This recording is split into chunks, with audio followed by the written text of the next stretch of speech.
Welcome to Chilling Ghost Stories, where the scariest tales come to life in the dead of night. Tonight, we venture into the eerie legends of Thailand, a land haunted by vengeful spirits, black magic, and chilling apparitions. Turn off the lights, put on your headphones, and prepare to face your deepest fears. Let's begin. Chapter 12. The Curse of Vanuthaya. Ploy caressed her husband while speaking in a melancholic tone. "We've been together for so long, yet I still haven't become a mother." Although there were two moments of hope, they were sadly lost too soon. "I'm truly saddened." As she spoke, her eyes welled up with tears, causing Corazon to hurriedly comfort her. "Don't be sad. We have plenty of time ahead of us. I will surely give you many children." After speaking, he leaned forward, but Ploy pushed him away, showing displeasure. "You always say the same thing. But it's happened twice now, and I'm heartbroken. We must find a way to succeed, not just empty promises from you." "Then, what do you suggest?" Only then did Ploy sit up, looking into her husband's dazed eyes and saying, "I've done some research. Not far from here, there's a master cultivator said to possess great magical powers. I will go ask for his help. If you say so, then I'll go with you. You should stay home and rest. I can go by myself." Ploy's words suddenly filled Corazon with a sense of humiliation. In that brief moment of clarity, he realized his situation and recognized what he had become. How could a once mighty general now be such a weak, frail man who even feared his wife's words? Corazon trembled, dazed. It seemed Ploy had sensed her slip of tongue. For a long time, her authority used to suppress subordinates had become deeply ingrained in her blood and turned into habit. She quickly softened her tone to soothe her husband. "Please don't be angry, General. It's only because I'm concerned about your health. Besides, this is very simple, just like when I go to scout enemy territory. I'll be back in just a few days. Please don't worry. Then, I'll serve you most attentively." Speaking thus, she embraced Corazon as they lay down on the bed. But both carried their own thoughts. Though Ploy spoke sweetly, in her heart she had long grown tired of this man. Only his noble status prevented her from eliminating him. At least he still had some value to exploit. As for Corazon, he now understood everything but was completely powerless. He had nothing left in his hands. Even those loyal to him had been killed long ago. Seeing the soldiers strictly obeying Ploy made him feel weaker than ever. He closed his eyes tightly. It was all because of the woman lying beside him. He must find a way to eliminate her and return to his former position. 2 days later, according to the previous plan, Ploy set out toward the south. Corazon, using illness as an excuse, could not go outside to see her off. In truth, this didn't concern Ploy in the slightest. What she desired most was to quickly find a way to bear a complete child, not one that would die prematurely like the previous 2 times. Meanwhile in the mansion, after calculating that Ploy had gone far enough, Corazon immediately put on his old armor and strapped on his sword to go outside. He wanted to use this opportunity to summon his old subordinates to plot to reclaim his rightful rule. But as soon as he stepped outside the door, a group of soldiers standing ready immediately drew their weapons and shouted, "General, where do you wish to go?" Corazon was surprised, not expecting Ploy to have posted people here to monitor him. After a moment of confusion, Corazon shouted, "Get out of my way. Since when does your general need to report his movements to the likes of you?" An armored man approached from behind, slightly bowing before Corazon and said, "The lady has ordered us to ensure your safety. Your health is poor. If anything happens to you outside, we cannot bear that responsibility." After speaking, the man raised his head and gave Corazon a smirk. A contemptuous smile that utterly humiliated Corazon. He was so angry his face turned red, his whole body trembling until he could barely stand, stumbling and falling to the ground, only managing to utter, You. Before being dragged roughly back into the room by 2 soldiers. Outside, that man deliberately spoke loudly, "Guard him carefully, if the general tries to go out again, just cut him down. Corazon collapsed onto the floor. His hands clenched tight, teeth grinding against each other. In the past, he would have immediately beheaded such an insolent soldier. But now, that's right. I will beg for power from you. Thinking thus, Corazon hurried to his special chamber, prostrating himself before the deity statue, repeatedly calling out loud, "O God Vanuthaya! Please help me. I beg you." He repeated this 3 times but saw no sign of response. In his heart, he had somewhat guessed the reason. Throughout his time with Ploy, he had completely neglected worship of the deity statue. Whatever he wanted, Ploy could provide. Perhaps because of this, he had unknowingly lost the power from the god. Corazon bit his finger until it bled, then drew a spiral circle in his left palm along with many other symbols, then clasped his hands together, mumbling incantations. After finishing, he pressed his palm to the ground and called out, "Please answer the plea of this sinner." Black smoke emerged from his palm, then flew straight toward the deity statue. He was offering his own soul to summon the dark god Vanuthaya. Indeed, this time it worked. The statue's eyes glowed red, and its body seemed to stir, as if wanting to spread its wings. The statue's face moved as if alive, then a voice like thunder rang out, "What do you want, traitor?" Corazon prostrated himself, bowing several times, crying as he spoke, "I have sinned, I come to beg your forgiveness. You should remember who I am. Want me to forgive you? Don't dream. I offer my soul to you. I only ask that you grant me power to do one thing." Selling one's soul to a dark god had truly terrible consequences. That person would have to endure the god's torment for countless lifetimes, never able to escape. Those willing to abandon their souls must harbor deep hatred indeed. Corazon was perhaps among them. Even if he had to die, had to suffer torment, he must drag Ploy down with him. "What do you want to do?" "I want to kill Ploy, my wife." "Ha! Finally you've come to your senses. But it's too late.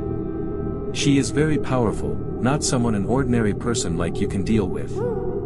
And I cannot directly intervene in this matter." Corazon was stunned for a long while before stammering, "I beg you. You must know a way to help me kill her." "Ha! She is a legendary creature." God Vanuthaya paused for a moment before continuing, "However, if you truly have the determination, there is still one way." Hearing this, Corazon rejoiced, crawling on his knees closer to the deity statue and asking, "What way, Lord Vanuthaya?" "You must find 12 virgin hearts. Then I will teach you a technique that can kill that creature." Corazon was somewhat stunned. In the past, forget 12, even 10 times that number he could have obtained. But now, he was confined in the mansion, how could he find them? Noting Corazon's hesitation, the deity statue sneered and said, "I will restore your power for a time. Use it to accomplish this." After speaking, 2 wisps of black smoke rose from the statue, swirling upward before vanishing. The statue returned to its original form. As for Corazon, he tried closing his eyes to feel the power returning and rejoiced. Very well, with power restored, it would be much easier for him to act. Returning to his room, he called in a soldier and ordered him to bring a chicken and some eggs, claiming he needed nourishment. Although the leader was suspicious, having no reason to refuse, he had to comply. Having obtained the necessary items, Corazon extracted 2 large bones from the chicken, used a small knife to carve a series of incantations on them, then wrapped them with his own hair in multiple loops. He took out a jar of sand from the shrine room, planted the 2 prepared bones in it. As for the 2 eggs, he used his own blood to draw incantations on them before placing them in the jar. With bones, blood, and flesh ready, it was time to breathe life into them. He used a red thread to tie around the jar's mouth, with the other end tied to his middle finger. Once preparations were complete, he closed his eyes, crossed his legs, and began chanting. From the top of his head rose a thin mist, gradually coalescing, following his finger and the red thread into the jar. Sweat beaded on his forehead as his incantations quickened.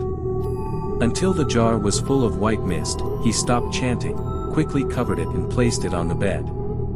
Then he took out 2 bronze lamps, bit his finger to let blood drip onto the wicks, and exhaled a white mist over them. The 2 lamps were lit, one placed beside the bed, one he wore on his head, walking while mumbling incantations. Thus he kicked open the door and went out, with no one seeing him. But the sound of the door had startled the soldiers. The leader, somewhat suspicious, went in to check. He peered through the door and saw the general still sleeping on the bed, so he was reassured and went back out to continue his guard duty. Ploy became the wife of the general who had taken control of the region just a few months ago. At that time, while on patrol, Corazon was captivated by Ploy's pure beauty. But Ploy's aloof pride only made Corazon this elusive forest flower. Ploy wasn't truly disinterested, she was merely creating more allure for her prey. She understood men well, the more unattainable something was, the more they wanted it. She needed support to easily find new sources of sustenance, to restore the energy drained by the Golden Lotus Flame's power. Corazon spent considerable effort, even resorting to love charms to win the beauty. But the truth was entirely opposite, he was the one trapped in Ploy's enchantment. Since gaining her status, Ploy could easily consume human organs. Initially, she secretly ate the organs of prisoners. After becoming accustomed to it, she would go directly to the prison for early executions.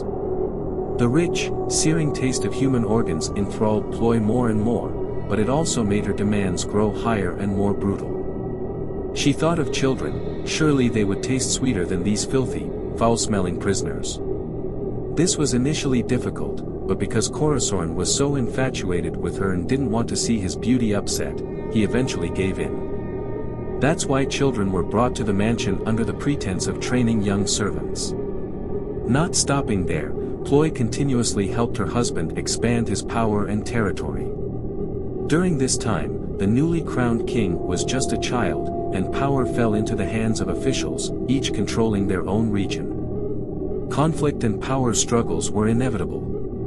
The surrounding weaker generals were gradually absorbed by Corazon with Ploy's assistance. Her target was Arthid, her own father. The man who had abandoned Ploy and her 3 siblings and mother years ago, leaving them to live in misery, forced to eat animal waste to survive. If he hadn't ordered their execution back then, they wouldn't have had to flee deep into the forest. Her mother had suffered greatly watching that cruel father marry the priest's daughter. At that time, she had sworn she would someday avenge her mother. Despite her overwhelming hatred, Ploy carried a singular wish, to become human, or at least for her children to become human. Her chances were slim, as she was born without a physical body. That's why she greatly feared appearing in sunlight. But if she succeeded in giving her children bodies, they would have nothing to fear.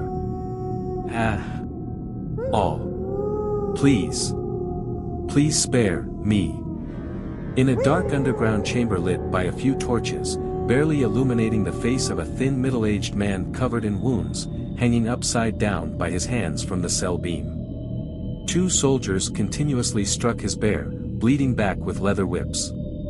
The sound of beating continued relentlessly, accompanied by the man's painful pleas for mercy. But the woman wearing a black fur coat that covered half her head seemed completely unmoved, showing no sign of clemency. Spare you? This is the 2nd time already. Why do I still fail? Well, I'm sorry, my lady. I have another way. At this, the woman contemplated, signaling the soldiers to stop, speak. In a cave, 5 large mountains south of here, there's someone known as a sage. This person has been in seclusion practicing cultivation for decades, perhaps 100 years, as no one knows exactly when he arrived there. But people in the circle know he has many abilities. You mean you want me to seek his help? The man breathed heavily, struggling with his remaining weak strength to shake his head. He won't agree to help. But if my lady could absorb his 100 years of pure cultivation, it might benefit you. Very well. In their bedroom, Ploy wore a thin dress as she lay beside General Corazon, whose eyes were dazed as he continuously inhaled her fragrance and admired her alluring figure. Since obtaining her, he had fallen deeper into sensual indulgence. His once powerful body had withered, his mind consumed by indulgence, indifferent to power and glory. Everything gradually fell into Ploy's hands. She used the excuse of the general's poor health to command the troops in his place. Anyone who opposed either died or fell under her mind control spells. Thus, those who remained were absolutely loyal to their new master.